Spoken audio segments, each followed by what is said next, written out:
Assalamualaikum warahmatullahi wabarakatuh.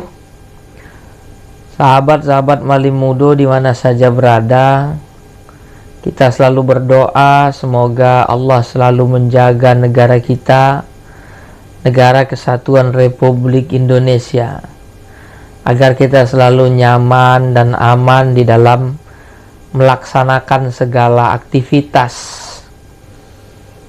Salam Malimudo juga untuk sahabat-sahabat yang ada di luar.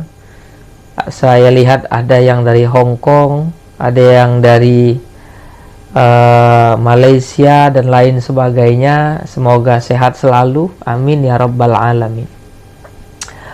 Berawal dari perseteruan antara seseorang yang mengaku Gus, yakni saudara Samsudin, dengan saudara Marcel yang sering disebut dengan pesulap merah. Masalah itu saya tidak begitu mau untuk angkat bicara, karena menurut saya ya sama-sama YouTuber, kita perlu paham lah ya. Kiai saya juga mengatakan begitu, sama-sama YouTuber ya sudahlah, mesti paham. Tapi kemudian belakangan ini si pesulap merah sudah mulai berani menyenggol apa yang seharusnya dia tidak senggol. Dia sudah berani bercerita masalah-masalah agama, dia berani berfatwa ya, wallahu a'lam ini atas ajaran siapa. Tapi di YouTube saya melihat hal tersebut, dan saya lihat ada videonya dengan seorang ustadz yang katanya dari Mesir, alumni Mesir ya, yang pada satu kesempatan ustadz ini menyindir jika ada seseorang yang mengaku alim, mengaku syekh, tetapi mengaku pernah melihat jin atau mengaku pernah berjumpa dengan jin dan berkomunikasi dengan jin, kira-kira begitu, maka ini adalah sebuah kebohongan, kata dia. Ini adalah sebuah kedustaan. Jadi mau dia mengaku syekh atau dia mengaku alim, kalau dia mengatakan dia pernah melihat jin, maka sebenarnya ini dukun. Ini adalah kata-kata yang tidak tepat ya. Tidak semua yang mengaku pernah melihat jin bisa kita samaratakan kemudian dia adalah dukun. Apalagi seorang yang salih, dia salih atau tidak salih, dia pernah mengaku dia melihat jin, nah ini mungkin saja.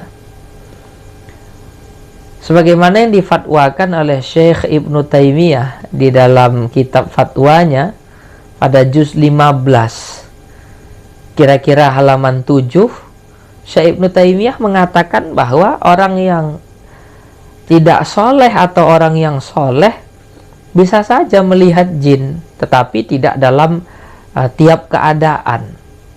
Hal ini mungkin saja ya, dengan iradah Allah Subhanahu wa ta'ala, dengan kehendak Allah Subhanahu wa ta'ala, mungkin saja seseorang Allah tunjukkan bentuk jin kepada dia, mungkin saja.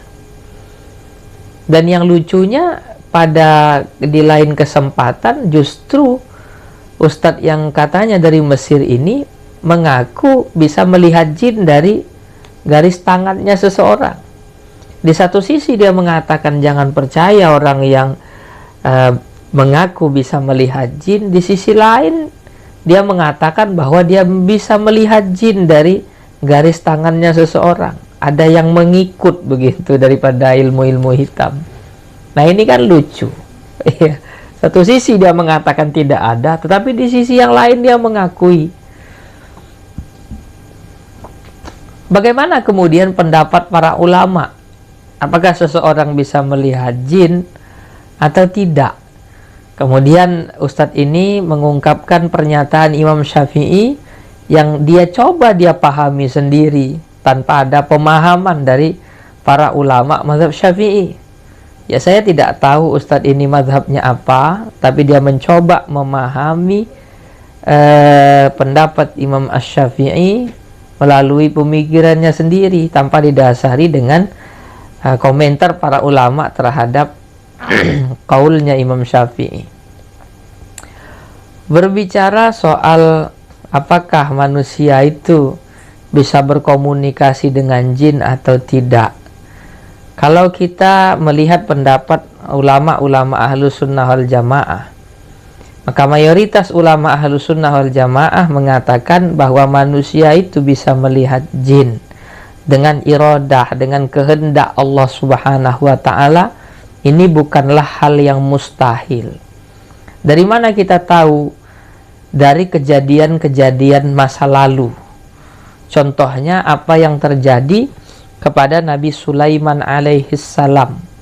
Allah Subhanahu wa Ta'ala berfirman di dalam Al-Quran, Bismillahirrahmanirrahim. Wa husyira li Sulaimana junuduhu minal jinni wal insi wat tayri fahum yuza'un. Di dalam ayat ini Allah Subhanahu wa Ta'ala mengatakan bahwa Nabi Sulaiman itu dilengkapi dengan bala tentara, yang tidak hanya bala tentaranya itu dari kelompok manusia saja, tetapi juga dari kelompok jin dan kelompok burung.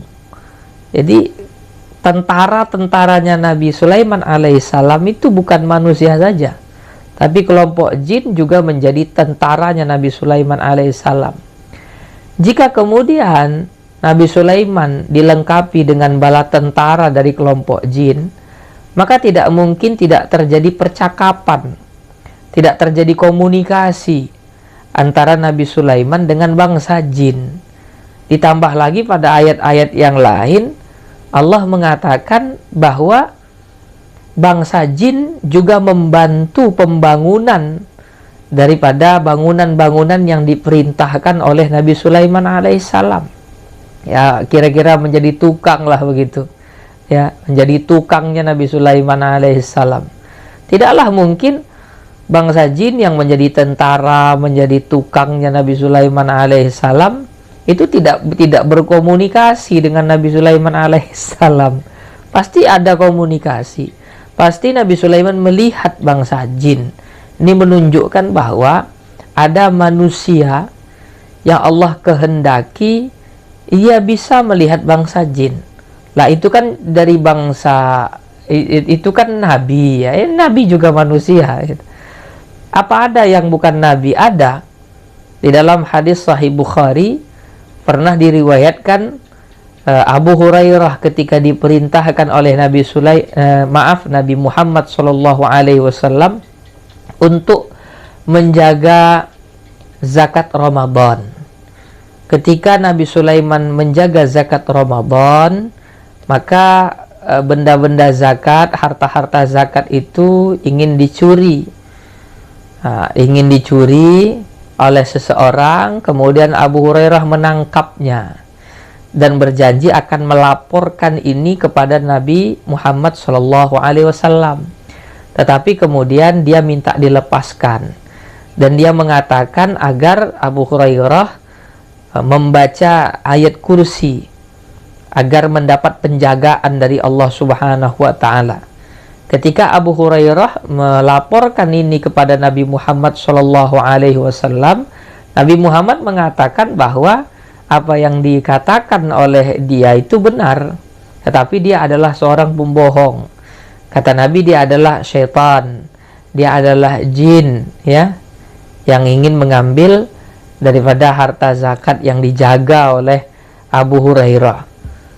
Jadi ini ternyata ada orang yang bisa melihat jin, bahkan tidak hanya melihat tapi menangkapnya juga terjadi. Ya, begitu. Makanya kemudian tadi saya ungkapkan pernyataan daripada Syekh Ibnu Taimiyah dalam kitab fatwanya bahwa beliau sendiri mengatakan jin itu bisa dilihat baik oleh orang soleh ataupun orang yang tidak soleh. Jadi jangan karena kita tidak punya pengalaman tentang itu kemudian kita mengatakan bahwa itu tidak ada. Ya, karena kita tidak punya pengalaman Jadi karena kita belum pernah ke Jakarta, kemudian kita mengatakan bahwa Monas itu tidak ada di Jakarta. Karena kita tidak pernah ke Padang, kita mengatakan bahwa jam gadang itu tidak ada. Ini sungguh lucu ya. Jadi pendapat ulama Ahlus Sunnah wal Jamaah mayoritas mengatakan bahwa dengan iradah Allah, dengan kehendak Allah Subhanahu wa taala, mungkin manusia bisa melihat jin, mungkin dengan iradah Allah. Dan kejadian-kejadian masa lalu menunjukkan bahwa manusia itu ada yang bisa melihat jin. Begitu ya. Nah, itu sajalah kiranya. Iya. Kalau saya ditanya apa saya pernah melihat jin, wallahu a'lam lah. Kadang saya memang pernah melihat ada yang terbang-terbang, itu ada, tapi mungkin itu halusinasi saya saja gitu. Wallahu a'lam apakah itu benar jin atau tidak. Ya, wallahu a'lam bissawab. Semoga kita semua dijaga oleh Allah Subhanahu wa taala. Wallahul muwaffiq ila aqwamit thariq. Assalamualaikum warahmatullahi wabarakatuh.